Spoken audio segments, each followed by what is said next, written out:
پکور کې دن خشتخ کل جون سنگ تیرو او حسن معاشرت چې وتوي د خځې خاون د بچو او د مور او د پلار په منځ کې خوشګواره زندگی او خشتخ کل زندگی او کل جون دا به په کومه طریقه تیرو دا غي متعلق ته بیان رونو کل جون په کور کې تیرول هغه د پاره دا ضروری ده چې موږ د شریعت مطابق زندگی تیرو شریعت یو جامع دین ته وایي شریعت یوازې دې ته نه وایي چې سړی دې صرف مونځ کوي یا روزه دې نیسي یا زکات دې ورکوي او یا حج او عمرې دې کوي شریعت یو مکمل نظام ته وایي رونو هغه مکمل نظام دا دی چې سړی به عبادات کوي منځ روزه حج زکات عبادات قولیه لکه ذکر و اذکار تسبیحات وغیرہ او سړی به عقیده خپل ساتي د سنت مطابق او په خپل کور کې دنه چې کم د ماحول دی اما حول بم د شریعت مطابق جوړی بس ته ګوره بیا به جون خشته او مزیداری دا عقیده تعلق خود آخرت سره دی که د سړي عقیده د شریعت برابر و خودی مسلمان او که عقیده د شریعت مخالف نو دی کافر او د انسان د عباداتو تعلق د آخرت د ثواب سره دی که عبادات برابر کړو او جنت ته بځي او که عبادات برابر نو کړي او مسلمانونو بیا بم جنت ته ځي خو یاره الله به ولا په قبر کې او په آخرت کې عذابونه ورکوي او د دنیا د خپل جون تعلق د بندگانو سره دی چې سړی بندگانو سره او په خپل کور کې دنه خشته جون تیر کی ښځه د خاون خیال ساتي خاون د ښځې خیال ساتي او بچی د مور او پلار خیال ساتي او مور او پلار د بچو خیال ساتي او گاونډي د گاونډي خیال ساتي دې ته حسن معاشرت وای خپل جون بردی یو بل سره تیریږي نه به جنگي نه به جګړې نه به ډاکۍ او نه به یو بل سره اختلافات ورونو په دې کې بنیادی او اهم کردار د سړي دی او دا ذمہ داری په الله په سړي ورچولې ده قرآن شریف کې رب العالمین فرمایي یا ایها الذین آمنوا قوا انفسکم واهلیکم نارا اے مسلمانانو ځانونه او اهل عیال او بچی دا د اور نه بچ کې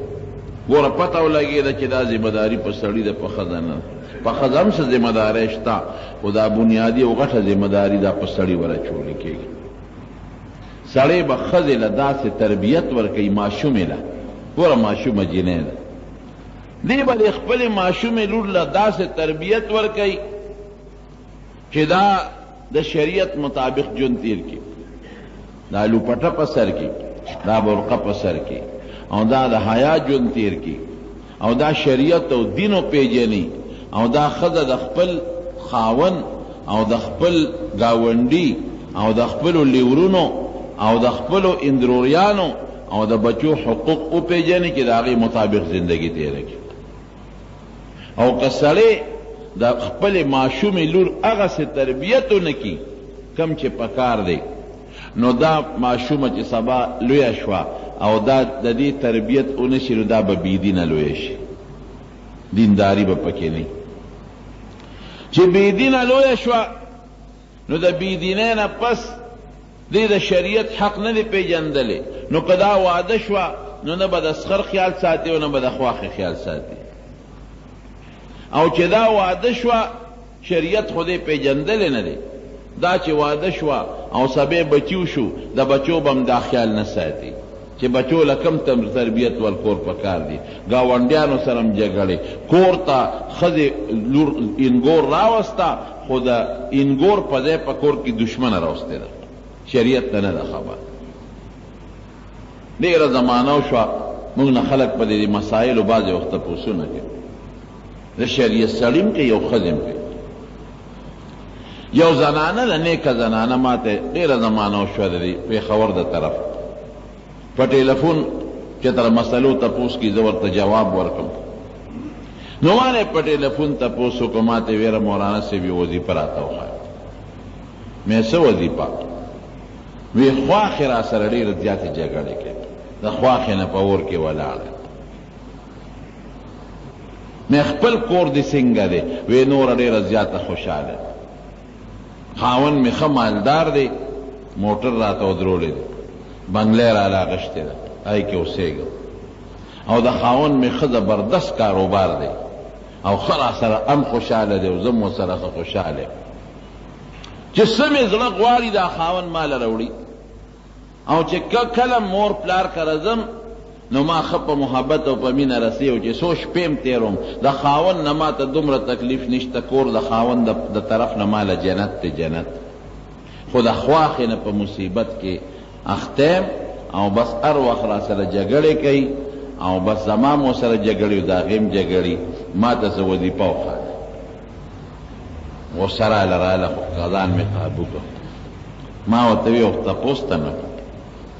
مې خفه کېږم زما دا خبره واوره مې ته دې زوی له چا غوښتې وي دې هلک له چې چا سره دې واده شوی وي دا خواښې راله که مې دا خواښې دره له دې وغوښتې وي یو بیا د واده نیټه هم دې خواښه کېښوده او بیا په عزت او په خوشحالۍ مهر هم دې سخر خواښې په خوشحالۍ دې کور ته راوستم نو مې نن چې تا ته دا موټر ولاړ دی او بنګله درته میلاو ده او ته وایې چې دا خاوند ما سره خشته او خوشحاله ژوند تېروي او چې زه څه غواړم راکوي مې دا د چا برکت شو د دې خواښې شو که نه شو دا خو د دې برکت دی چې دې بنګلې له راوستی دې که ستا په ځای خاوند خو را سره د تعلق نه وی نه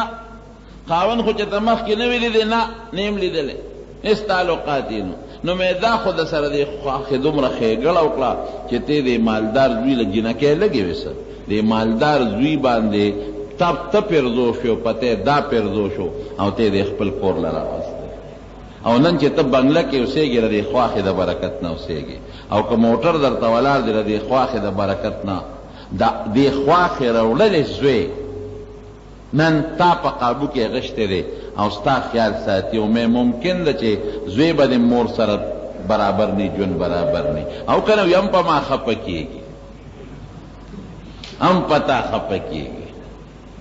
ته د هغه په مور نه خفه کېږې ادیم ځان ته راړولی دی مې خدای به دنه د قیامت په ورځ تپوس کوي ته پې دا تعویذونه کې وظیفې غواړې خدای به دنه تپوس کوي کومې ښځې چې ته راوستې دی یو غریب کور نه او مالدار کور ته او د هغې زوی ټول تا ته یې وقف کړ او د هغې بنګله او هر څه تا پسې مهر کې ولیکل او تا له عزت درکړ نو نن دې ته زوی م واړه او ته م تعویذونه کوې چې ښځه زما خواښې زما خپوله راځي او زما جارو کوي مې د خدای نه ویرېږه د لوی خدای نه وی څوکم ما یې دې خواښې له سارم چاپي کوه ماښام هم چاپي کوه دعاګانې ته اخله د سخر ته کاسه ډکه اکدره مستو د پیو د سخر نه دعا ولر دې خواښې نه دنیا کې به ټیک ته ته دا خاوند وګټې بچي به وګټې لیکن قبر کې به بیا د خدای ګټه دیني الله به در سره ګوري پته به راته ولګي بیا د احسان بدل په ناشکرۍ مه کوه د احسان بدل په احسان باندې ورواړوه د سره څونه خوب کړل او ته په خپل اقرار کوې چې زما خاوند خو د دغې ښځې زوی دی اوس ښځې خاوند ښځې مور پلار سره روان کړ او خپل کتاب ته دې راوړو ټلیفون بند شو یو 4-5 ورځې پسې راته ټلیفون وکړ ما دې مولانا صاحب خدای د سره خو کا ژوند مې جوړ شو کور مې خشته شو بس اسم نشته څنګه وخت سر خواښې وی ساره م راته لپې دواګانې کوي او ماښام م راته دواګانې کوي جنګ جګړه ختم ګوره شریعت اصل شی دی که یو ښځې دا سوچ وکړو او دا فکر یې وکړو چې دا کم خاوند زما دی او دا مالدار دی دا د ښو اخلاقو خاوند او زما خیال ساتي نو په دې خاوند کې د چا کردار دی د مور او د پلار چې تاله داسې بچی درکړه چې هغه ستا خیال ساتي او ستا د بچو خیال ساتي نو ته د دغې سړي د مور او پلار خیال ولې ساتي خو سړی هم بې خوندی داسې موقع کې سړی به د ښځې حقوق خیال ساتي او د مور او پلار د دواړو د حقوقو خیال به هم ساتي ژوند به خشته او مزېدار به تېرېږي مونږ کې دا شی نشته. نبی کریم صلی الله علیه وسلم چې مونږ ته کم سنت خوري او کم طریقې خوري او کم مونږ ته د شریعت اصول خودلی دي که مونږ د هغې لاندې ژوند تیر کا نو کور کې به نه جګړې نه به اختلافي. هلته سړي ته وایي د ښځې در باندې حق دې خوا ورته وایي ګورې د مور او پلار هم در باندې حق. هلته ښځې ته وایي چې ته د خپل مور او پلار د کور نه ووتې. ټیک ده د مور او پلار سره ملاقات به هم کوې زیب هم او د هغې خیال به هم ساتې. دلته چې د خاوند چې کوم مور دا ستا خواښې ده او د خاوند پلار ستا سخر دی دا د اوس مور او پلار چې د دې به هم خیال ساتي. که د شریعت په دایره کې دننه یو انسان داسې ژوند تېر کړي قسم دې قسم شته. مونږ ټول د شریعت نه خلاف روان یو. الله او رسول چې مونږ له کوم اصول غوره کړي دي د بنده به څه اصول او څه به قاعدې وي. د بنده علم خو د خدای د علم برابر نه دی چې الله د انسان د ژوند د تېرولو کومې قاعدې ښودلې دي او الله د انسان د ژوند د تېرولو مونږ ته کوم اصول ښودلې دي نو هغې کې به زمونږ خیر یې که نه. الله خو مونږ سره ظلم نه کوي. الله خو په دې معاشره کې امن غواړي. الله خو په دې معاشره کې سکون غواړي. الله په دې معاشره کې د مسلمان سره جنګ نه غواړي په دې خفه کېږي. الله په دې معاشره کې د مسلمان د لاسه بېعزتي نه غواړي په دې الله خفه کېږي. نو چې الله دا غواړي چې ستاسو ژوند دې خوشحاله تیر شي د خندا دې تیر شي او د عزت دې یو بل سره تیر شي او د امن او د سکون دې تیر شي نو دا به هله تېرېږي چې د الله د قوانینو د قواعدو مطابق موږ خپله زندګي تېره کړو. اسبب نه مور نو لور باندې او په زوی به محنت کوي چې دا دینداره لوی شي او دا جیره سبا واده شوه او دا تا پوی کړي چې د سخر کم حق دی او د خواښې کم حق دی او د ګاونډي کم حق دی او بیا د اندرور څه حقوق دی او د بچو کم حقوق دی. قسم دی کې سمیر څه ژوند به ډېر خشته او مزېدار او د اطمینان تېرېږي. یو مثال به یې درله درکړم. یو مور د مور او خاوند دی او دواړه دینداره دي. یو خدای ول یو ماشوم بچی ورکړ چې بچی یو شو ماشوم نو دا مور د دې بچی دا مور دا ښځه د خاوند ته وایي وی سړیه دا بچی خو موږ د الله نه په ډېرو دعاګانو غوښتی دی اوس دا بچی به ما ته پرېږدې د دې بچی تربیت به زه کوم. ګوره دینداره مور داسې خاوند ورته وایي ښځې ګورې هسې نه ګډوډ به شي دنه ډېر دعاګانو باندې غوښتی دی ګډوډ به شي درنه او دې پرېږده ما ته چې د مدرسه کې سکول کې داخلوم.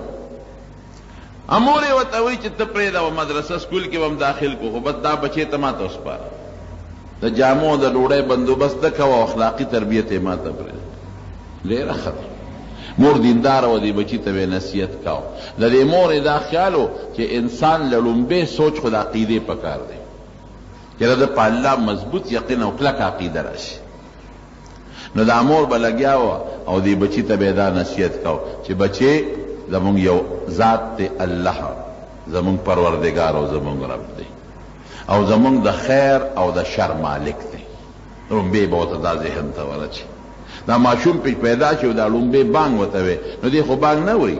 او که اوري نو دی خو ماشوم دی اوري به قوت سماعت شته خو دی خو په دې نه پوهېږي لیکن دا روحاني ته ورته د دې روح ته د الله د وحدانیت او توحید یو غذا وردننه کړه چې دا ماشوم دنیا ته راغی چې لومبې د ده په دې غوږونو کې دننه اگر چې دی دې وخت کې نه پوهېږي اوري خو پوهېږي نه خو د دې روح ته او د دې دننه وجود ته او په دې وینه کې الله اکبر او لا اله الا الله واشهد ان محمد رسول الله او د کامیابی او د منځ د دعوت شی وردننه شي. نو مور ورسره دا خواري شروع کړه بچی زمونږ الله دی زمونږ د خیر او د شر مالک دی او دا چې دنیا کې څه دي دا مونږ له خدای راکوي. بچی دا ژوند مونږ له خدای راکړی دی مرګ د خدای په لاس کې دی رزق او ډوډۍ مونږ له خدای راکوي عزت او ذلت مونږ له د خدای په لاس کې دی او روغ صحت او مرض د خدای په لاس کې دی. دا ورته ښایي دا بېشک دی دنیا خو د اسبابو ځای دی خو بنیاد د دې ټولو څیزونو خو الله دی که نه کته غنم ما کړلې دي زمیدار یو ما زرغون کړی دي نو دې غنم ول چې کوم وب پزمکه کې پیدا دي په چینو کې په نهرونو کې دا خو تا نه دي پیدا کړی چا پیدا کړی دي الله او دې غنم ول چې کوم هوا پکار د اکسیجن مثلا او کوم رڼا ول پکار دا خو تا نه پیدا کړی دا خو خدای پیدا کړی او زمکه کې د غنمو د زرغونتیا چې کوم طاقت ته بیا تا نه کړی هغه الله پیدا کړی دی او بیا ستا په لاسونو کې د دې غنمو د ویشتو طاقت او هغه بیا د لو طاقت وغیرہ دا خو تا نه دي کړی که دا لاسونه درته شل کړي ته خو دا کار نشي کولی زمونږ دې اسبابو پسې شاته د الله یو لوی طاقت روان دی جي دنیا خو ظاهر کې د اسبابو زیر خو اسبابو پسې شاته یو قوت او طاقت شته په هغې به ایمان ساتو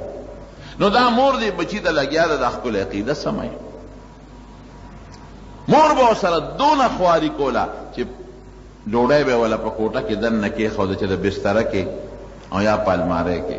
اوبه به یې موته دننه کېښودې جوس موس وغیرہ او دې بچي ته به یې بچې ورې ما نه به اوبه نه غواړې ډوډۍ به ما نه غواړې دا به الله درکوي ډوډۍ د خدای په لاس کې د خدای به درکوي جامې اوبه به خدای درکوي مورې خدای کم دی بچې مونږ ورته ښکارو خو مونږ یې نینو ګورې ماشوم له خو چې د کولالۍ خټه ده که ته کوزه جوړی او که ته منګې جوړی چې کله به دا بچې اوږې شو نو ده به الله ته لاس پورته کو یا الله زه اوږې ما له ډوډۍ راکړي نو مور به ورته بچې ورشه څنګه خدای چې مونږ نه نو پټ دی نو سیدونه به هم درته پټ ږدي نو دا بچې به کوټې ته ننوت الماری بوټونه به یې ولټول خو ورته مور ډوډۍ ښودې وه نو ده به ډوډۍ راوچته کړه چې کله به تږي شو یا الله مال اوبه راکې نو مور ولا عقیده جوړی نو دې به کوټې ته را ماشوم ننوت مور به ورته چې ته ګوټ کې جام کې اوبه ښودې وي یا په جګ ګیلاس کې نو دې به ورغې اوبه به یې راواغېستې اوبه یې څښلې مورې ما ته خو خدای پاک دې کړکۍ ګوټ کې اوبه یې ښودې وې هم یې څښلې بس بچې دقسې د الله نه غواړه نو بس خدای به راته دننه ننوځه ګوټونه لټوه خدای پټ دی ښکاري نه شیدونه به هم درته پټې ږدي تر دې حده پورې چې کله به جامې خیره نشي مور به وله پټې وینځلې نو کوټه کې به ورته ویزان دی کړې یا نه به جامې ده به هم دقه چل کو د الله نه به سوال کو او کوټې ماشوم دی لا خو نه پوهېږي چې دا هر څه خو خدای راکوي خو ظاهر کې خو الله ما د ترکاري نه پخوي خو مور وله یو یقین جوړی یو عقیده وله جوړی ماشوم خو لا پوهېږي نه هر څیز چې به د کلم ضرورت راغی الله نه به سوال کو او مور به ورته پټ فورا کېښودلی او دا دومره محنت مور د بچی سره رښتیا وایي دې زمانه کې میندې بچو سره دا محنت کوي نه د دنیا کار کې کوي خفه کېږي دنیا کې کوي هغه پینټ او شارټ او ته ښه مزېدار ایسري کړې پراتي او ټپن کې ورته د سکول ترکاري ښه مزېداره خشته پرتی او سپلی ورته مور د مخکې نه پالش کړي دا نه چې بچې ته پالش کا او بوټان یې ورته مخکې ریښودي او ساری وقتی اتوار نه بغیر سار وقتی پاسای اتوار پرس کې پلار پاسای چې بچې پاسه مانځله پرېږدې دنې د چوټی روز پرېږدې چوټی را لږ دمه شي ستل بیمار بشي دا شپږ ورځې دې ناجوړه نه شو چې وختي دې پاساو شپږ ورځې چې دې 3 بجې او 4 بجې د سکول نه په پرایویټ بس کې راځي او په دا ګرمۍ کې را روان دي او سار وختي دې بیمار نه شو نن د اتوار پر ورځ مانځله پاسه بیماریږي بچو سره مونږ محنت کو دنیا د پاره دین لنا بچو باندې مونږ زړه خوږو خو دنیا د پاره الله د پاره نه بچو ته مونږ خایو غټه بسته ورته شاته ورواچو ړومبې ورته په غوږ کې دا صدا وردن نه کو چې بچې ګورې تربور ته دې ګوره که نه سنګلینډ کوزر کې ګرځي هغه تربور ته دې ګوره که نه څومره اعلی ګاډۍ کې ګرځي ورې خر چې د خره کمي که نه نو غوږ یې د پرېکولو دی او تکړه شه بچې شابه چې داسې تعلیمو کې او داسې ځای ته ځان ورسئ چې هغه تربور د یو ګاډي کې چې د 5 کې ګرځئ چې هغه یو بنګله ده چې ستا 10 بنګلې وي دا لومبې په دغه وخت کې ورته مونږ دا ناره ور واچو هغه له سوچ مونږ دا پیدا کړو مونږ ټول خپلو بچو له دا سوچ پیدا کړی دی چې پیسه په څه طریقه وګټه او بنګله به په څه طریقه جوړه او چې څومره پیسه ده په هره طریقه چې خو چې مال پیدا کړي بس په دې ما بچې نه دی پوه کړی د دنیا تعلیم منع نه دی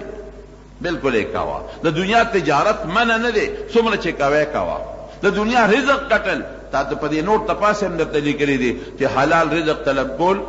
دا ثواب دی، دا د جنت ذریعہ ده. او نبی علیہ السلام هم فرمایي چې حلال رزق یو سړی طلب کوي دا فریضه بعد الفریضه، دا پتا فرض دی. بچوله روزی ګټل، حلال نفقه ګټل، ښځې له ډوډۍ ګټل، چې تجارت نه کوي، دکانداري نه کوي، نوکري نه کوي، څه به خوري؟ مونږ به څنګه وکړو؟ حج او زکات روژه به څه ونیسئ؟ د دنیا دا څیزونه منع نه دي د مارونو. ګورئ بنیاد دا دی چې دا 2 نمبر کې دي. 1 نمبر کې الله دی، دا په 2 نمبر کې دي، په لومبي نمبر کې خیرت دی، دا په 2 نمبر کې دي. دا خو لږ ژوند دی که نه؟ څومره خلک زما استاد د لاسه مونږ په کټونو کې مقبرو ته یوړل، څومره خلک د دې ځمکو او د جایداد مالکان تاسو لیدل نن د قبرونو لاندې پراته دي. اصل ژوند خو که ته مسلمان یې منې به هغه ژوند دی، دا خو عرضي ژوند دی. نو بچو ته ښایا سکول ته هم لیږه، کالج ته هم لیږه، ټیوشن هم ورته نیسه،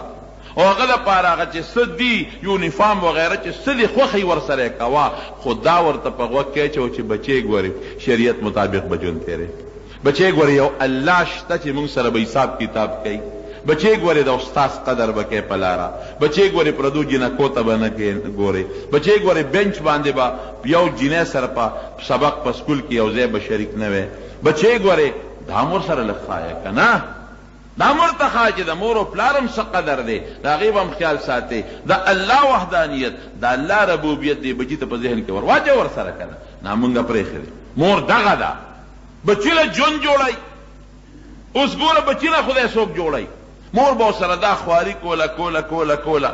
یو ځل سکول کې مدرسه کې هم داخل کړه، بچې مدرسې ته ځه، چا سره به استاد نه سبق اورې، نیغ به دلته راځي، هلته به نه ډوډۍ نه اوبه، دلته به تاله خدای څه درکوي. ګوره ماشوم ما درته مخکې وایي چې څنګه ته جوړی هغسې جوړېږي. مور یو ځل چې د رشته دارانو کره تللی چې هلته لاړه، ټیم پې واوړېد، اوهو زما بچې خو نن مدرسې ته تللی دي،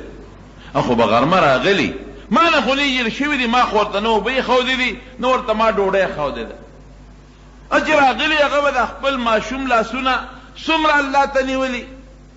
څومره به یې خدای ته جړا کړي چې خدای ډوډۍ راکړه،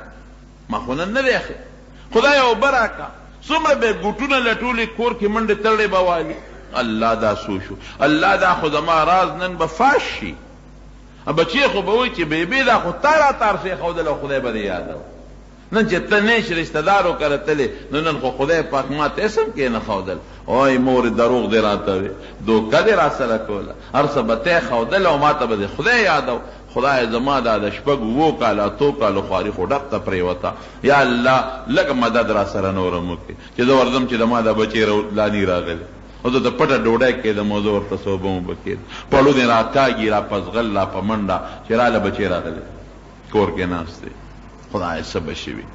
بچې فوراً مور ته وایي مورې چېرته تللی وې؟ بچې زه خو افلانکو رشته دارو کره تللی وم. څه وخت رالې بیا؟ بچې څه وخت؟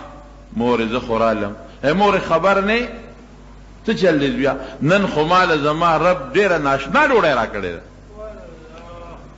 څه شی دله درکړه؟ ته نه وې رالم، ما خدای ته لاسونه پورته کړل چې الله نن خو زما مور هم نشته دی، خدای ماله ډوډۍ راکوږم، مدرسې نه رالم او تږې چې بیبي کور ته کوټې ته ننوتم، مې وکتل ناشنا ډوډۍ پرته وه. داسې ډوډۍ ما چېته نه ولیدې بیبي، تاله مې هم پرېښې ده، میوې دي ورسره، جوسونه دي ورسره، خوشبویي دي دي، روا مې غېشته او مې خوړه. بیبي کوټه کې د دنیا پرته ده، ماله خو نن زما خدای ډېر ښکلی رزق راکه. بس مور پوه شوه، الله ته وجړل، لاس یې اوچت که الله بس زما خواري تا په ځای کړه، الله زما د بچي کنیکشن ولګېد د رب العالمین سره. الله داسې کولی شي. حضرت بی بی مریم قرآن شریف کې الله فرمایي چې زکریا علیه السلام کله د بی بی مریم تربیت کو، نو هلته ځان له کوټه وه په هغې کې بنده کړې وه، او هغې پسې به جرنده واله چې دې به تې بار ته. قرآن شریف کې الله وایي کلما دخل علیها زکریا المحراب وجد عندها رزقا. کلما لفظ په شریعت کې چې کله به هم زکریا علیه السلام ننوته، یو ځل نه ګورې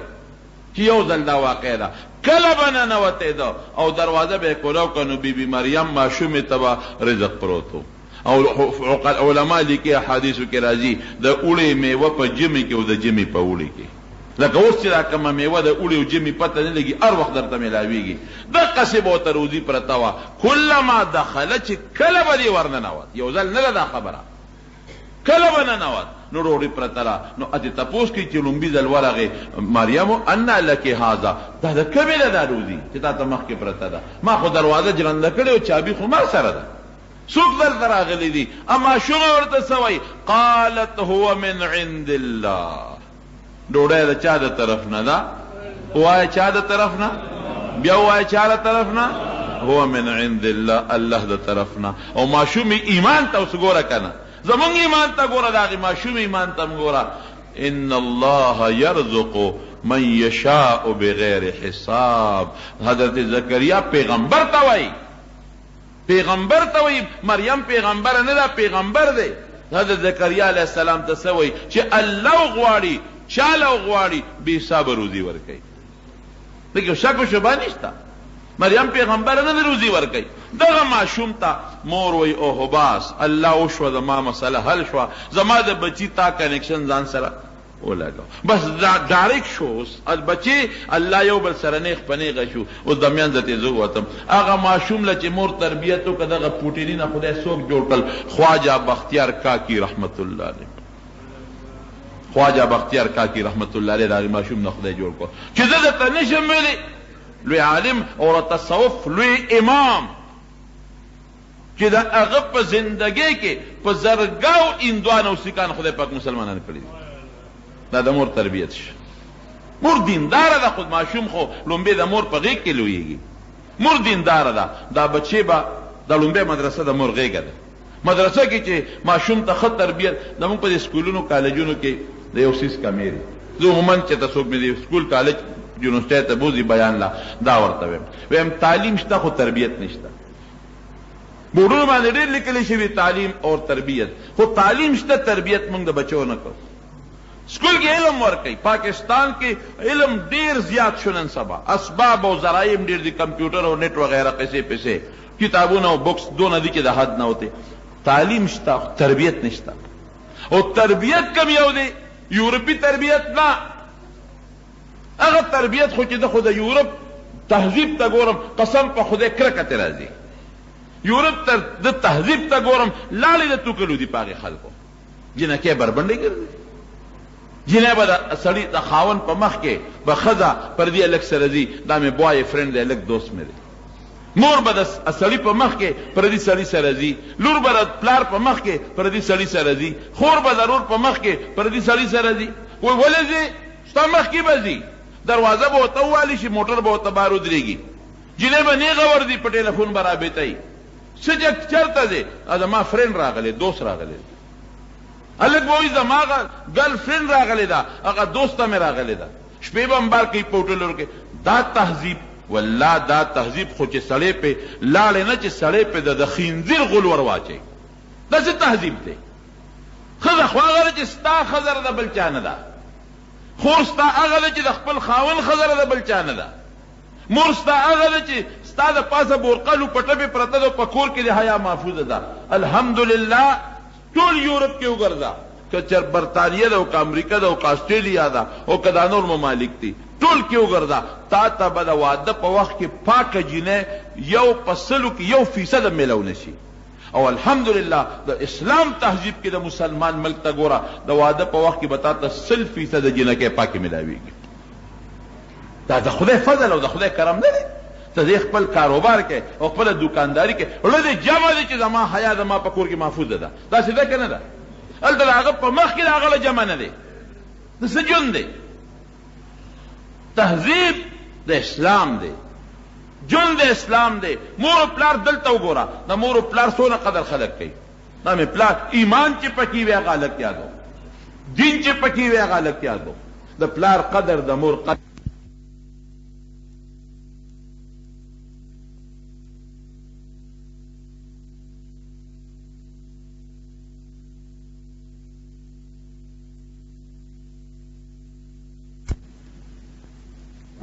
چې ته مړه شي ورپسې جاړي، چې بیمار شي په ډاکټرانو یې ګرځئ. یاره چې ایمان پکې وي هلته څه حالت دی؟ تاسو ووایئ یورپ، ما ته پته ده. یورپي ممالکو کې وګورئ چې بس هلک او جنۍ په هلکانه کې په واده وروسته دی، دوستانه کې مور پلار لړل پاتې شو. بس مور پیشا او ځان خپل سیستم پیش حکومت پیش او د هغوی تربیت پیشا او پلار پیشا او د حکومت هغه څه ورته ویل کېږي هغه لکه دلته یتیمخانې دي هلته د هغوی خپل قصې پیسې دي. مخکې ما خپل اخبار کته خپل اخبار مې کته یو ښځې په نوسۍ دعوه کړې ده په لور دعوه کړې ده په امریکا کې ما خپل رساله کې کتلې دي او جج سره دعوه کړې ده چې دا زما لور ده او ما سره یو ځای اوسېږي یو فلیټ زمانه لاندې ده ما سره ملاقات نه کوي. ججینه راغوښته دا مور پتا دعوه کې دا ټیک تا ویو بالکل ټیک تا دې سره ولې ملاقات نه کوي ستا مور نه یادېږي دې نه هغوی 50 منټ ډوله دې ماله وخت راکړي. جنې څه وایي وی دې چې خپلې ډیوټۍ نه راشم ما سره وخت بیا نشته. ولې وخت نشته وی ما سپی د هغې سره لوبې کوم سپی او مور یې وایي چې سپی سره لوبې کوي. جج ورته وایي دا مور دې خوښه ده که سپی وی سپی مې دې نه زیاته خوښه ده. امریکې جج فیصله ولیکله چې قانون دې د هغې تپوس وکوه په دې نیټ پته لګي ویې ګوره لغوندې امریکې جج فیصله ولیکله چې که یو لور د مور سره ملاقات نه کوي نیا سره نه کوي هېڅ حق پې نه لري چې د هغه سره ملاقات په زور وکړي. دا ژوند دی دا زندګي ده ژوند خو موږ چې خدای را کړی د شریعت مطابق والله پکې سکون او اطمینان هم دی موږ ورتاسې بې څه شا کړی ده دې ته ژوند وایي. نو لور له تربیت ورکړه ښه تربیت وله ورکړه چې دا سبا په کور کې دننه ده تر څو واده نه ده چې سره نشته. مالک ابن دینار رحمت الله علیه کور خرڅاو د هغه ګاونډ کې یو سړي کور خرڅاو یو سړی ولا راغی وی دا کور خرڅوي وی په څو خرڅوي وی په 2000 درهم په 2000 درهم او ته دا څه عجیبه خبره ده کور دې د ضرور دی او د ضرور روپو دی او خرڅوي په 2000 سړی ورته څه وایي وی دا ټیک ته چې کور د ضرور دی بالکل د زرو نه زیات نه دی. ولې په 2000 خرڅوي وی په زر درته د مالک ابن دینار ګاونډ لر کوم زر کور دی د زرو د مالک ابن دینار ګاونډ دی وی مالک خو کور نه اخو بار په مدرسو کې ګرځي اخو خانقاه کې لګیا دی منډې ترړې وای وی د کور دننه د ښځو ماحول په زر خرڅوم ما ته چې د هغې د سنانو نه کم خوشحالي او سکون میلاو دی پته نشته بل دی دا میلاویږي که نه میلاویږي په زر در باندې کور خرڅوم په زر د مالک ابن دینار د ښځو ګاونډ در باندې خرڅوم. دا خو قیمتي شی دی موږ دا هر څه پرېښي دي. نو دا به شریعت سره به برابرې شریعت سره به د خپل ماحول سیټ کې ښځې ته ماشومانو بچو باندې به دا محنت کې چې دوی د شریعت مطابق زندگی تېروي. اوس دا به په کومه طریقه د شریعت مطابق کوو زنانو سره به څه کوو شریعت به ورته څه ښیي په څه به ورته ښیي په والو ټکولو نه دا غلطې خبرې دي. زمونږ په دې بانډو کې په دې کلیو کې عموما همدقه دی سړي سره کوته کې او د ښځې ملی په معمولي خبره درزول دي نه نه ښه تربیت کوله کې د هغې یو څو مثاله درته ښیي. حضرت عمر فاروق رضی الله تعالی عنه امیر المومنین دی. په د اخره زمانه کې حضرت علی رضی الله عنه لور د ام کلثوم هغه ته وایي علي صاحب ته چې ستا دا لور ده او دا ما ته په نکاح زما عمر زیات دی دې وخت کې مې د واده ضرورت نشته خو زما د یو ارمان دی چې که دا جینۍ زما په نکاح کې راله ستا دا لور دا خو د بیبي فاطمې لور ده نو که موږ له خدای لاندې اولاد راکړه بچي راکړل نو هغه به زما زوی وي او د نبي علیه السلام به م نوسي وي. دا مې شوق دی چې لاندې زما د حضور پاک نسب یو شي. نو عربو کې اوس هم دا رواج نشته او مخکې هم دا نه او په شریعت کې هم دا پابندي نشته که د جینۍ عمر زیات او د هلک کمی یا د هلک زیات او د جینۍ کمی او دواړه سره خوشحاله ګورې د زور نه او مور پلار هم خوشحاله هېڅ پابندي نشته. البته که چېرې هلک د ډېر عمر دی او جینۍ د هلک ده دا مور پلار یې په زور ورکوي دا منع دي په شریعت کې. یا مثلا جینۍ د ډېر عمر ده هلک د هلک دی او دا مور پلار هلک مجبوروي چې دا به خامخا کې د عمر رسیده هغه وایي بابا نه کوم زما د مور په ځای ده نو نه شي مجبورولی. خو که چېرته هلک او جینۍ هم خوشحاله یو مور پلار هم خوشحاله هېڅ بدیت نشته. بهر کې چې ورته یې وایي دا را په نکاح کا شوق مې داسې دی علي صاحب ورته څه وایي امیر المؤمنین خوښه به دې نه شي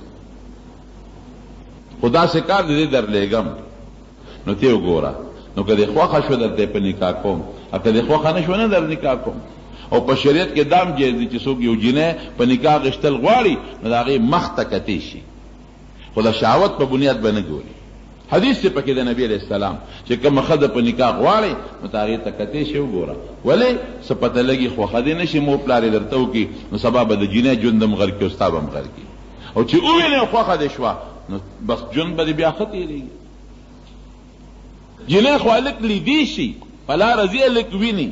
هغه ته کتلی شي، هلک جینۍ ته نه شي کتې ځکه پړونې کې بنده ده نو ځکه یې دله د اختیار ورکړه. بهر کیف چې دا جینۍ ورولېږله وي څادر به ورکړم نو ته که دې خوښه شوه وی څادر مې خوښ دی، او که دې خوښه نه شوه نو وی څادر مې نه دی خوښ. وی ښه څادر یې ورکړ، علي صاحب یې ورشه امیرالمؤمنین له دا څادر یوسه چې بابا مې را کړی ستا خوښ دی که نه دی خوښ. دا چې یل څادر یې یوړوله امیرالمؤمنین ته وایي دا څادر مې بابا را کړی دی دا وګوره خوښ دی که دی نه دی خوښ. عمر صاحب کې ډېره زیاته حیا وه، هغه ورته کتې نه شو نو هغې دې خپو ته کتل، مخ ته یې نه شو کتې، خپو ته به وګورم څه اندازه به د دې نه معلومه کړم. جینۍ پې پوه شوه امیرالمؤمنین څادر دې په ځای پرېښو زما خپو ته نیغ نیغ ګورې، قسم دې که ته امیرالمؤمنین نه وي چې دا سترګې مې در نیستې وي. حیا ده پکې چې د بیبي فاطمې لور ده، الله اکبر، د حضور پاک نوسی ده. بیبي فاطمه کې دومره حیا وه چې یو ځل ورته حضور پاک وفرمایل وی فاطمې وی میاشت ختلې ده، دا لا وړه وه میاشت ته وګوره، دی ورته ونه کتل. بیا ورته بچې میاشت ختلې ده که بیا ورته ونه کتل. بچې تا ته ویم فاطمې میاشت ختلې ده وګوره ورته. وی بابا زه خو د دویمې درېمې شپې میاشت ته نه ګورم. ولې بچې؟ وی دې وخت کې سړي ورته ګوري نو زما د سړو نظر په دا میاشت یو ځای کېږي. اوس شریعت کې دا منع نه دي یو دیوال ته سړی هم ګوري او ښځه هم ګوري، هېڅ منع نه دي. یا حضور پاک ورته وی وګوره نو هغې کې څه ممانعت دی، که منع بیا ورته ولې وی چې ګوره، لیکن دا د هغې خپله حیا وه. دا زنانه باندې چې کله مړه شي او مقبرې ته خلک وړي د پاسه ډولی پرتی، دا د بیبي فاطمې ایجاد دی. هغې وصیت کړی چې زه کله مړه شم د شپې به مې ښخوې دروازې نه، او دیم زما په دې لاش باندې به لرګي کېدی او په هغې به څادر واچوې چې زما لاش د مرګ نه پس په لاره ځي چې زما په کفن هم د چا سترګې ونه لګي. دومره حیا. نن سبا خو زموږ ښځې لوڼه ټول بې حیا دي، بچي بې حیا، ښځې بې حیا، ژوند لاړ تباه و برباد دی. یریږم قسم دې دې اسې نه یورپي معاشره راته دلته جوړه نه شي، یورپي ماحول دلته موږ ته جوړ نه شي. د دې نیټ او د دې موبایل په ذریعه ګورې نن دلته کې د هلکانو د جینکو دوستانې شروع شوې، دا فتنه دلته جوړه نه شي. او کافر سره کوي مسلمان سره دا ګزاره بیا ګورې خدای نه کوي. ولیده تاسو دا سونامي د انډونیشیا وغیره یو چلق سره تباه کړل که نه، دا زلزلې مو نه لیدل په دې خپل علاقه کې، او دا سیلابونه ونه لیدل. او خدای خبر چې نور به څه عذابونه د خدای قهرونه راځي به الله دې مساتي. هره ګناه کې به را سره خدای ګزاره وکړي په فحاشۍ کې در سره نه کوي. بهر کیف او ورته چې وی د ما خپلو ته نه ګورې او ورته وخاندل. وی د بابا ته روا چې څادر مې خوښ دی چې کور ته راله. وی بابا وی دا څنګه امیرالمؤمنین دی، هغه خو د څادر پرېښو او زما خپلو ته نیغ نیغ کتل. هماغه ورته غوسه وکړه چې که امیرالمؤمنین نه وي دا سترګې مې در نیستې وې. علي صاحب ورته بچې خیر دا د خاوند دی، دا د خاوند دی، ده ته دې ورکوم. بس هم چپ شوه، خبره خلاصه شوه. دا جینۍ ورته واده کړه. اتفاق دا و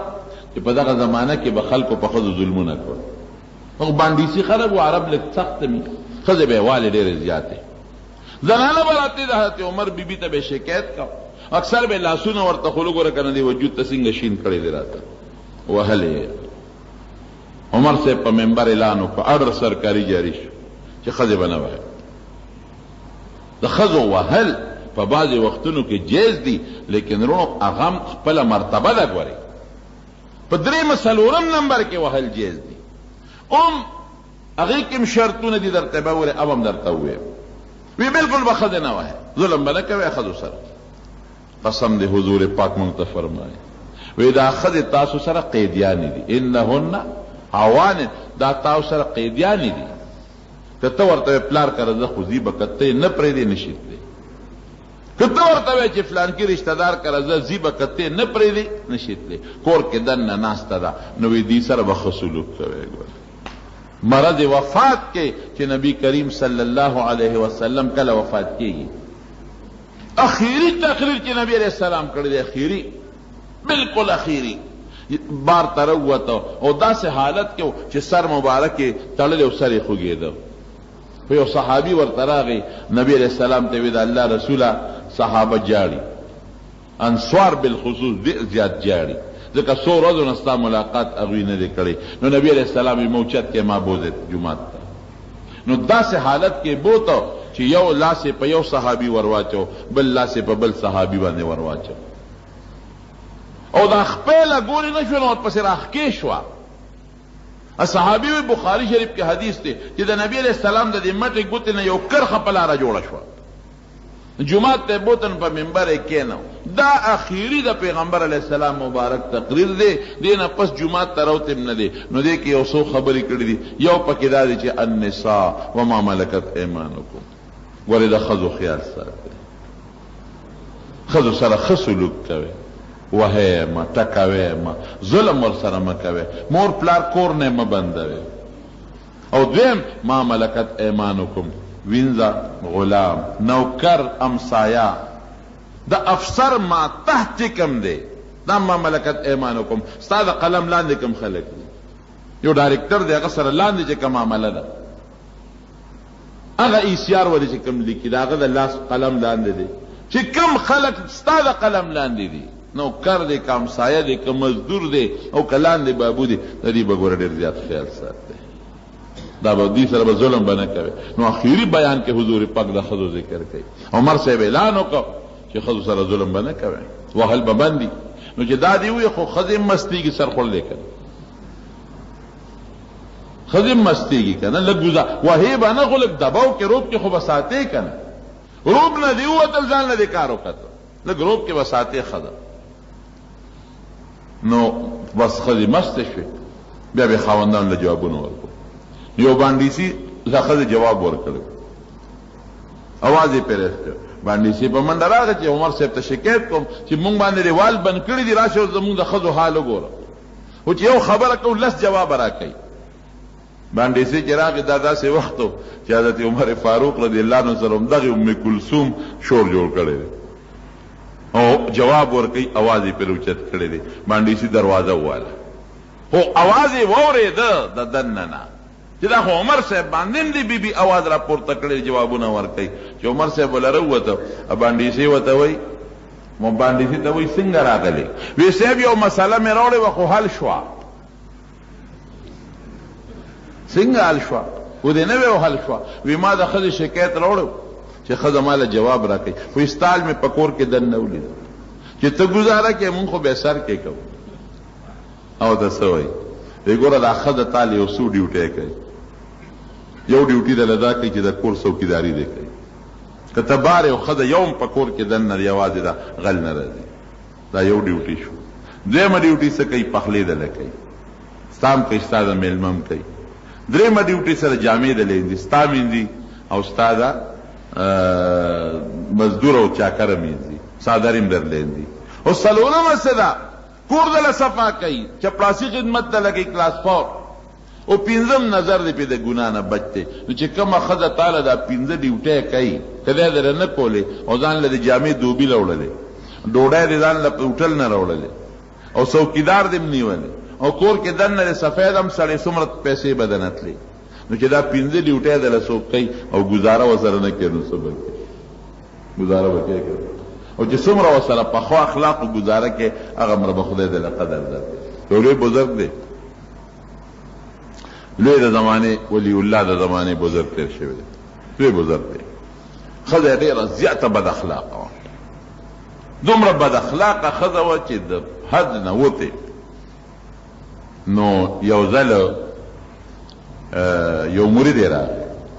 چې مرید یې راغی دروازې والا نو ښځې دننه آواز ورکړه څوک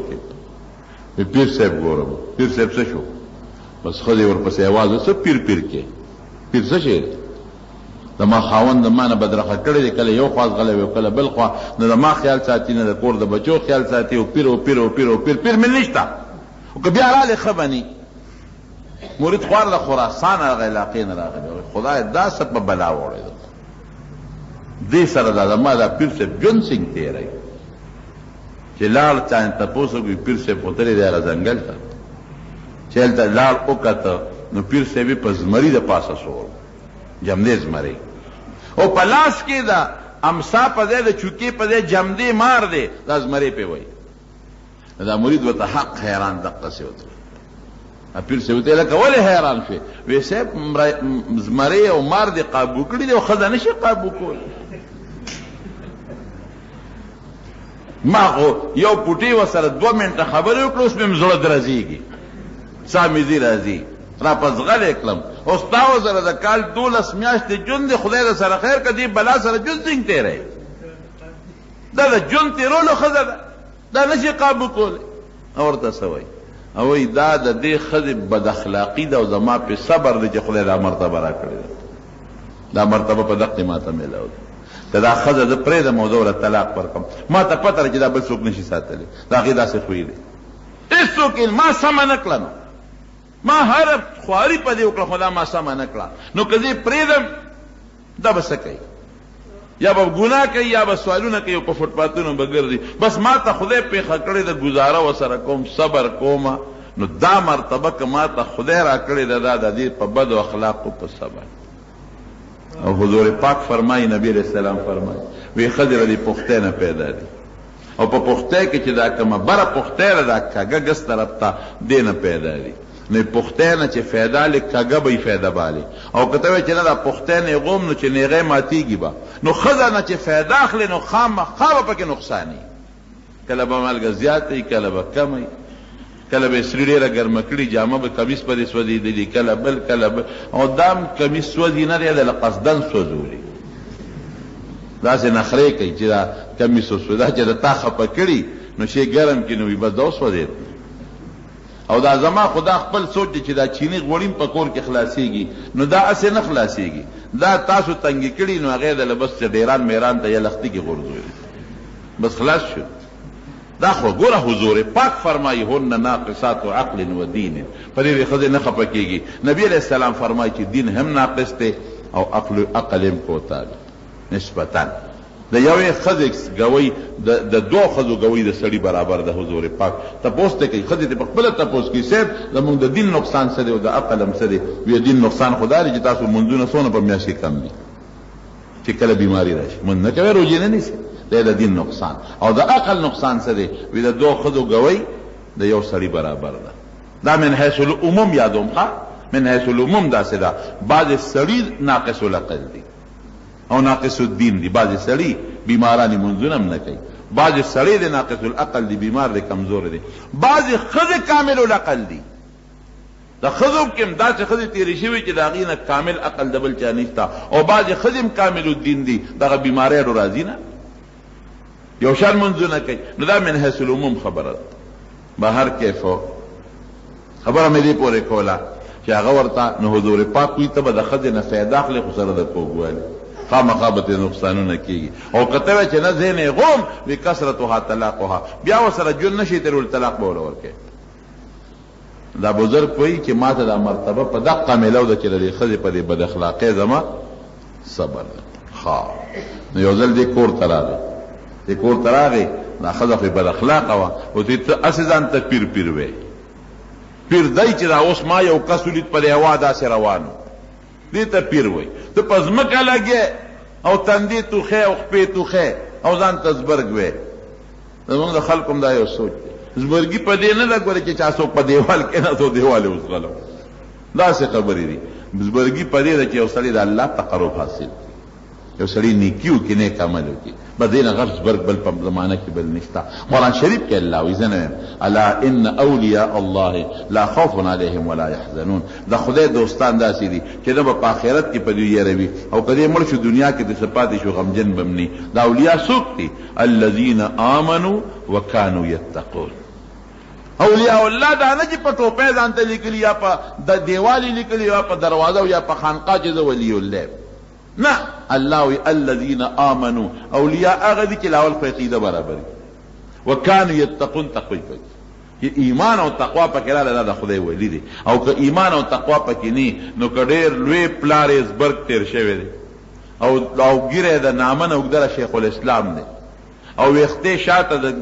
دغه ته رسیدلی دي د ملا دي نیمه تا او پټکې 15 پېته غزم والے دي. او چې تقوا پکې نشته ایمان کې فرق دی. د خدای ولی نه دی. د خدای ولی دا چې ایمان به می تقوا خو خیر د خدای خدا نو دا ولی دغه د خدای چې دا ما په ولید په هوا روانو ته پزمکه توخېږي او ځان ته زبرګوي. سړی وته وی دا خاون وی دغه منی چې دا کم پاولی د دې برګي منی وی اول نه منم وی زماره قسم په خدای کې دا زوم اوس به منی کمه نه منی وی دا ته وی دا خپل زکه کاږي وږي نقطه خو برو بس قسم دې کې منی سو. زما یو دوست ډاکټر دی په خبر کې یو ځل مو د ټلیفون کو زما سره ورتلم مې ډاکټر صاحب زه درځم ما ته لږ کم ځای را روانې مې لار کې وی ته زما کلینیک کې کېنه کور والا مې نه جوړوي او دې ډاکټر نه بوله کور والا ما نه کله مسلو تپوس کوي ما ته خاندلو ګر موبایل مې کولو کړ د احتیاط سره خبرې کاوه نو ما ته ولې دا ډېر بیمار ده چې ته ډاکټر نه بوزي اپ خپل سپیشلیست ګوري هغه انګلند والا ام ار سی پی وته وی کسه شه دی هغه سپیشلیست نو ما ته دا ډېر بیمار چې ته بل ډاکټر نه بوزي وی نه ټوخیږي وای نو مې ټوخی ده پاره وی مولانا صاحب دا در سره خوا کې ناس سره وی قسم دې کزه وته کمپیوټر هم ښکارا وی ما ته نه پیږي بل لمه بوزي نه حقیقت نا شکری خو په دې قوم کې شته کنه. حضور پاک فرمایي نبی علیہ السلام وی ما خزه په دوزخ کې په زیات تعداد کې ولید. بخاری شریف کې حدیث دی. نو صحابه تپوس کوي ولی وی بکفرهن دا ناشکر دي وی یکفرن الله د خدای ناشکر دي وی نه یکفرن العشیر وی دا د خاون ناشکر دي. نبی حضور پاک په خپل فرمایي وی لو احسنت الى احداهن الدهر وی که ټول عمر خزه سره خېګړاو کې ګوره دهر ټول عمر خو چا جون نشتا زمانہ ټوله زمانہ خو چا جون نشتا مطلب دا ډیره جاته خېګړاو کې جامې راوړي ډوډۍ راوړي او د دنیا نعمتونه راوړي ارسه ثم رأت منك شيئا دون پټي غلطي در کې صحیح کړه چرتا دا بسوي ما رأيت منك خيرا قط اے سړی تا نه ما په جون کې چتا خیر نه دی لیدل. دا نبی علیہ السلام فرمایي دا ګور معاشره باندې حضور پاک لیدل ارسه قتل نو خبره مې دې پوری کوله زمارونو چې کب بیا بد اخلاقی کوي دین به ورته خیر ټول دین ورته خایا گزاره به ورسره کوي والته کولو باندې نه کوي او والته کولو من درته په شریعت کې زنانا وهل د ډول په ځای وهل په شریعت کې منع دي. د ډول ځای مخ دی په مخ په خزانه وي بالکل منع دي. حیوانم په مخ وال منع دي په شریعت کې. حدیث سے پکې اجتنب الوجه که وهل کې مخ بنه وګوري سپی او خرم په مخ نشي والی په شریعت کې اکثر زمون سره چې تاسو شي د مخ ولوي. نمبر 1 د ډول ځای بل څه دی تاسو تخکار دي غوږ باندې بنه وي د کې والي چې د ډول ځای سر باندې د خزي وال منه دي سر کې د عقل پچي دا ګومنس کوي چې سپین وختي توري دولي ساتي پسینه او په مړای وال منه دي د کدي کې عامل چې غلبن پکې چي په دې لاسونو په دې ګوتو وهل منه دي په دې لیچو د کې بنگړي چې د دولي ساتي ولا يدين زينتهن الا بالبعودتهن دا د ډول زین دي په دې بوال نه کې لاندې په دې خپو کې پازي بچي د ډول دا د ډول په دې بنوي. نو ماته یو طالب کې ټرولې کوي په کم ځای وو دغه چې مخ او سر او سینه او سټ او دا ټول منه شو مې په املا ورکاو خو پټې نه غونډه دا ولی فقهاو لیکلي دي شامي کې شتا چې ضربا غیر مبرر وهل بکه خو سخت نه معمولی وهل په لومبه مرتبه کې نه درې مسلورمه مرتبه کې او بیا والم په داسې طریقه چې معمولی غوندي زیات او په والو سمېدلم نشتا په سبا سمې د حضور پاک مبارک په اخلاقیاتو کې شمائل ترمذی کې راځي یو صحابي وای نبی علیہ السلام متعلق چې ما ضرب امرأة ولا خادما قط چې حضور پاک په خپل جن کې نه چې طبيبي والد او نه خادم والد چې د تاریخ کې څوک نشي د خوشتبه د وجه نه تاسو چلو لري خوشتبه د وجه لیکن تعذیب یا تادیب هغه د پاره حضور پاک په جرم کې نه بیبي لا نه خادم د غلام ری له ډب نه دی ورکړی او د ټول مخلوق د ښځو د سړو اخلاق یو ځای کا قسم دی که د یو ام المؤمنین اخلاق د خپې ګرد ته م رسېږي دا په څه اخلاق سم شي او هغه زمانه په جاهلیت نه راغلي دي رڼا ته دغې خلکو به څه کول دغې خلکو ډوله جم دی ښخولی ډاکې به یې کولې خپلو حقیقي میندو سره نکاحګانې کړې دي دغې خلکو به مردارې خوړې سرمنې به یې خوړلې بربند به طواف به یې بربند کو او دغې ښځو به په کورونو جنډې راګولې وې زنا دپاره د هغې به مختلفې نښې وې لیکن دا ښځې په څه سمې شوې د غټې برقې یې په څه په سر کړلې او دا حیا پکې له سره وجې نه راله دا د شریعت او د دین د وجې نه ښځو ته جنکو ته ماشومانو ته دین وښایه شریعت ورته وښایه پرده ورته وښایه حیا ورته وښایه قرآن ورته زده کړې د مولانا اشرف علي تانوي رحمت الله علیه کتاب د بهشت زیور او پښتو کې هم ترجمه شوی جنتي کالې ورته کېده د مولانا څه ورته ویل کېږي د تعلیم الاسلام څه شی دی د مولانا صاحب د مفتی کفایت الله صاحب تعلیم الاسلام واړه واړه مسایل دي پکې پټې نه دي خپلو بچو ته وښایه مونږ څه ته وایي جواب یې کړی دی زمونږ رب څوک دی جواب یې کړی دی خاتم النبیین څوک دی جواب یې کړی څومره پیغمبران دي جواب یې کړی دیني مسایل تعلیم الاسلام ګوره دومره پیسې د دنیا په کتابونو ورکې بچو ته دا وښایه که نه رسالې او ډایجسټ او دا څیزونه ورته ږدې نو لږ ورته دا څیزونه مه ښایه نو زما رونو خبره مې دې پورې کوله چې د خپل بچي او فوټې له غوندې راه راست راولې کالکان دي که جینکې دې ته لږ دین وښایه د دنیا سره سره لږ غوندې تربیت وله دیني وکړې لږ غوندې جومات ته لېږې سبق دپاره دا جینکې کور کې که څوک درسونه کوي زنانو هلته لېږې او لږ غوندې ماسخوتن ماښام داسې د صحابیاتو واقعې ورته بیانوې د حیا او د پردې واقعات ورته بیانوې د دې قصو نه او د دې سیسټمونو نه یو بدن الله خوشحالی د کور ماحول به دې مزېداري جنګ جګړې به نه جوړېږي نو دې سره به انشاءالله زمونږ حسن معاشرت لکه ما د تنن بیان په حسن معاشرت شروع کړو زمونږ معاشرت کې او زمونږ په کور کې به خشته ښکلې ژوند به تېري نه به ته خپې او ښځې نه به شکایت کوي نه به ښځه د خاوند نه شکایت کوي نه بچي د مور پلار او نه مور پلار د بچي نه او نه سخر خواښې د انګور نه ښکلې ژوند به تېري د دې څه بعضې مسایل پاتې شو د پردې وغیره متعلق انشاءالله اب آئنده جمعه کې درته وایي دعا وکړئ الله زمونږ په حال رحم وکړي الله مونږ د فتنو او د مصیبتونو آفتونو نه په امن و امان کې وساتي زمونږ د ورور د ارشاد صاحب ارشاد علي دی والده صاحب وفات شوي وه دعا ورته وکړئ چې الله تعالی مغفرت نصیب کړي ډېر ښه بنیادم او ډېره نیکه زنانه وه الله تعالی دې مغفرت نصیب کړي الله دې قبر روښانه کړي الله دې په قبر انوار نازل کړي او الله دې د آخرت خوشحالۍ نصیب کړي وارثانو بچو له دې خدای صبر ورکړي نور څومره مریضان دي بیماران دي زمونږ د نصرالارو ډېرو ورځو نه پس منزل راغی او جمعات ته راغی د تقریبا غریب اسپتال کې ډېرې ورځې تېرې کړې الله تعالی دې ولې شفا ورکړي یو بل دوست زمونږ د پېښور حبیب جان نومې د هغه ټلیفون کړو څه کورني مشکلات دي الله دې وله په خیر بدل کړي څوک چا دعاګانې غوښتې دي الله دعاګانې قبوله کړي الله مونږ د فتنو آفتونو بلیاتو نه پامن کې وساتي زمونږ د زنانو په سرونو د حیا او د پردې څادر واچوي زمونږ ژوند د شریعت مطابق کړي زمونږ ژوند د اسلام مطابق کړي او زمونږ د زنانو او د نارینو د اتفاق ژوند نصیب کړي چا په کورونو کې اختلافات دي الله هغه اختلافاتو ته په خوشحالو بدل کړي رب ذوالجلال ته زمونږ نه راضي شي اخر وخت کې په خپل دا کریمه نصیب کړي لا اله الا الله محمد رسول الله ګردو الله دې شفا ورکړي او پلار عمرې ته تللی دي الله دې په خیر راولي الله دې ټول اعمال قبول کړي دام بیمار دي الله دې ولا شفا ورکړي او دام څه ضرورت دي الله دې ضرورت پوره کړي فرض منځ سبا پاتې شي فرض منځ کې نو هغې سره به تر د ماسپخینه پورې د نور خطو نه پس ماسپخینه پورې چې ته سبا منځ قضا کې د سنت په وسیله کې ډک رکعات تشو شي یا تش رکعات ډکو شي نو په دې باندې که چېرته ډک رکعات ته تش وکړو نو سجده سهوه به وله کې او که تش دې ډک وکړو په دې سجده سهوه نه لازمیږي یو سړي شک وکړو چې د ما لومبې رکعات دی او که دویم رکعات دی او دا کس معمول په اندازه د جلسې استراحت باندې بیا پاسېده نو یا سجده سهوه پې راځي او که نه راځي که معمولي غوندې لږ غوندې کېناسته نو په دې سجده سهوه نه راځي او که داسې لږ زیات کېناسته بعضې علما وایي عبده و رسوله پورې وراجح دا دی چې اللهم صل علی محمد په دومره اندازه کېناستو دا به سجده سهو کوي.